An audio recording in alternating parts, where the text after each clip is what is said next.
What's up, everybody? I'm Eric Hansen with Backpacking TV. I am outside of Durango, Colorado in the San Juans doing some winter camping, and I wanted to give you a video all about my favorite pieces of gear to make your winter camping experience enjoyable. Winter camping can be intimidating, and I don't want it to be intimidating. I want it to be enjoyable and fun. So in this video, we're going to break down how to enjoy it, what pieces of gear are critical, and what pieces of gear are going to really just make your experience over the top, nice and comfy. Before we get into the video, I'd like to give a special thanks to LED Lenser for making this video possible. LED Lenser makes amazing headlamps and backcountry illumination. So if you're looking for a good headlamp, check them out at ledlenser.com. Let's get into the video.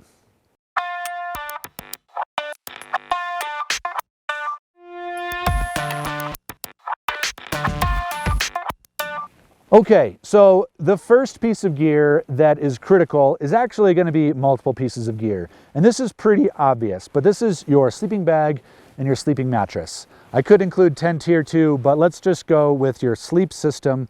And it is critical, and I do want to talk about it even though it's so obvious, because it is a huge safety piece. With winter backpacking, you're really going to need something that's much more robust than your typical 3-season bag.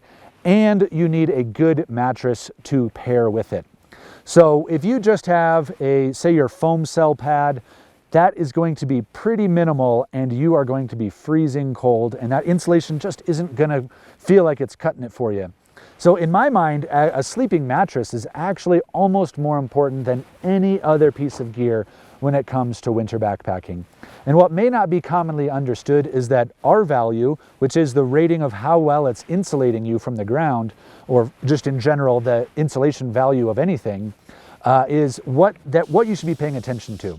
So I have a sleeping mattress from Climate. It's a 4-season sleeping mattress, and it has an R value of, I believe, 4.4. Which is pretty robust on the R value scale. And so if you see something that's around 1.7 or something like that, that's a 3-season type of mattress. So make sure you get something that's a lot more robust, something over 4. And then with the sleeping bag itself, now I like to go with a negative 20 degree bag, but anything 0 or below to me is a winter bag. Now, winter camping might not be at 10,000 feet in the Rockies. You might be somewhere else. And so I would not choose to be here in a 0 degree bag. I think that would be foolhardy and I'd probably be dangerously cold. But if you're winter camping somewhere else, maybe you can get away with a 0 degree bag. But a winter bag paired with a nice warm winter mattress is going to go a long way to keeping you safe, sleeping well, and happy in the backcountry. Okay, number 2 is a luxury item, and these are down booties. So I've been actually skiing back here, and obviously I don't want to wear my ski boots into the tent, and at some point I want to get a little bit more comfortable than this, and down booties are a plush trick to really make your camping experience super comfortable. You can even walk around in the snow in them a little bit. If it's super deep like this, you might want to throw on some gaiters, but they can handle being walked around on too. So they are cozy slippers to make you feel warm and cozy all night long. So get yourself some down booties and enjoy yourself some winter camping. Coming in at number 3 on my critical pieces of gear list is a good, efficient stove. So I have here with me a Jetboil, and the difference between a Jetboil and say one of your more basic backpacking stoves is that it's not going to have this integrated heat transfer system. This is not the only kind. I also really like the MSR reactor, which is super robust, and it is literally like a nuclear reactor going off. So don't just go with your summer little light, maybe your $50 backpacking stove that you've used and loved, because it won't cut it. You're going to waste fuel, and it will take forever to get that snow into drinking water. Coming in at number 4 on my list is illumination. So in the winter, it gets dark fast. We've only been out here for a couple hours, and the sunset is only a few hours on the horizon. So that means that I'm going to be spending a vast amount of my time needing light. And now I have something like this little tiny backpacking lantern that I really love. It's great for clipping up in the top of my tent, and if I just want to be able to read or something, because after about 5 p.m., I need to be in this tent, staying warm and doing life in the tent. And obviously, of course, illumination is a safety piece of gear. If I need to do any navigating or if I need to do any signaling with people, being able to do that with a headlamp that has a beam capability on it, that's going to be really important. So make sure that you have a good headlamp, and just as a fun piece, this isn't really a safety piece of gear, but I love having a nice little compact lantern as well. Number 5 is a piece of gear that I cannot show you because my cameraman is wearing them, but they're my gaiters. So if I'm not doing a big ski setup, wearing ski pants, gaiters are super critical for keeping snow out of my boots, especially if I'm doing snowshoeing.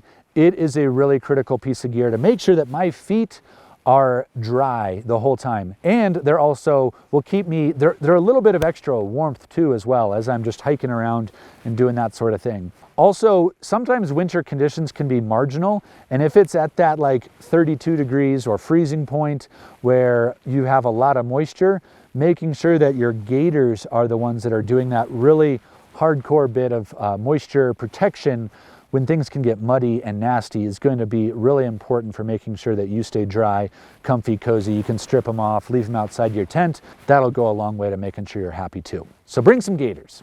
Number 6 on my list of key pieces of gear is a nice, beautiful, insulated water bottle. I do carry just a basic Nalgene with me as well, but you can see this is starting to freeze up. There's already ice crystals in here. And at some point, this is going to become non-drinkable. So if I want to make this stay drinkable water, I'm going to pour it into here. And this will be able to handle much colder overnight temperatures so that I can have drinking water in the morning.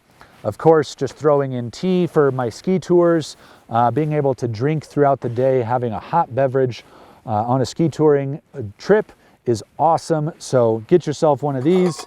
Got yourself a nice mug already attached, so it's really nice. Now, these aren't the lightest pieces of gear, so it's a little bit of a luxury piece of gear, but I love having them because otherwise I'm gonna literally have to sleep with this in my sleeping bag so that it doesn't freeze overnight.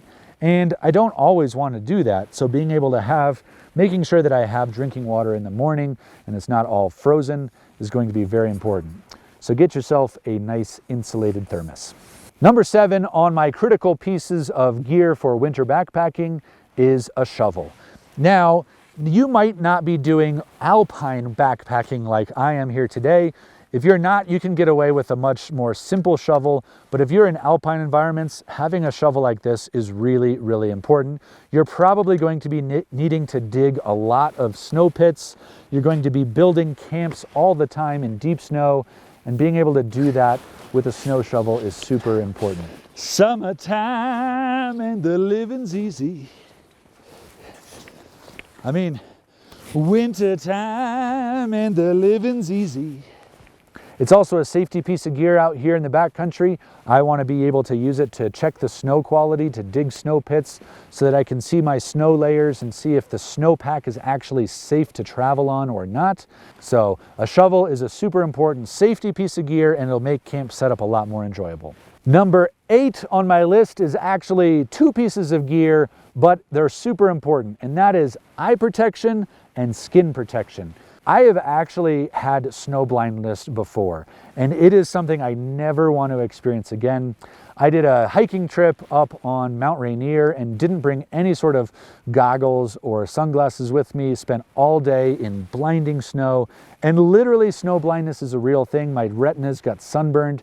It was incredibly painful. For about 3 days, I could barely see. All I wanted to do was put a hoodie over my head and crawl in a hole. So whether it's goggles or just a nice pair of sunglasses like I've got here, have yourself a good pair of sunglasses. And then of course to go with it, it's kind of related, but protection from, being able to have chapped lips, not being able to have chapped lips, putting on some dermatone or something on top of your nose, cheeks, hands, anything that's going to be seeing a little bit of sunlight. Make sure that you lather up that sun lotion because it's easy to forget when it's cold like this, but it is really important because it is easy to get fried out here. Okay, that's my list of tips here for 8 slash kind of 10 critical pieces of backcountry gear. If you did like this video, I hope you did, hope you found it useful, but like this video here, give it a thumbs up, subscribe to our Backpacking TV channel. If you think I missed anything or you have a favorite piece of gear that you want to tell me about, leave it in the comments below. I'd love to hear about it. And yeah, I want to, always be learning too. So let's be a good, happy community here at Backpacking TV. Thanks so much for watching. I'm Eric Hansen. I'll see you later.